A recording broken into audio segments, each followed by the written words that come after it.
Nanguha kami ng etong atis.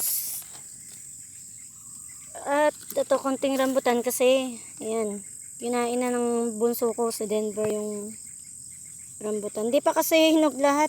Kung ilan-ilan lang yung mga ilan-ilan lang yung kulay red na rambutan. Yan. Diyan na yung panganay kong isa pa. Ayun na yung, yun. Mangungulit na naman. Dustin!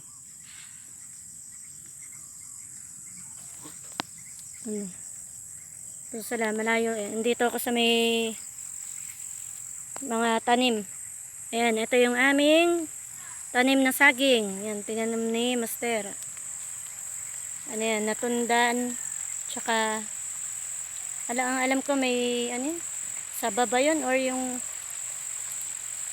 anong tawag dun sa isa, lakatan ba yun? Hindi ko masabi kung talaga may lakatan kasi. Yun naman yung malago. Ano yan? Butuan, yung maraming buto. Hindi siya nakakain. Ayan, kamote, kahoy, balinghoy, or kasaba. Ayan, at itong atis. Ayan. Sinira ng mga langgam ang mas maraming bunga ng atis. Kaya ito ang nakuha ko. Ang dami ko ng binato guys. Mas malalaki pa dito. Doon tinapon ko doon kasi nga binahayan siya ng malanggam yung loob mismo ng atis. Ayan. Umuulan na guys. Uwi na ako. Okay. Ayan. So, thank you so much. Ayan. Sa mga nanonood. Manunood. Ayan, napakalawak nito guys. So, yun ako at hindi waterproof ang aking cellphone. Ayan guys. Yan ako galing. So, wala, nahulog. Nahulog yung isang atis.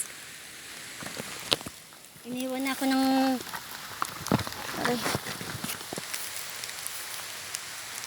ayun yung tulay. Iniwan ako ng mga anak ko. Ayun, paakyat ako.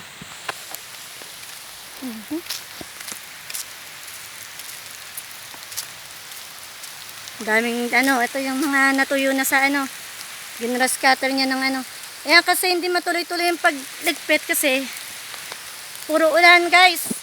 Masyadong maulan. So, yun lang. Ayan. Thank you so much.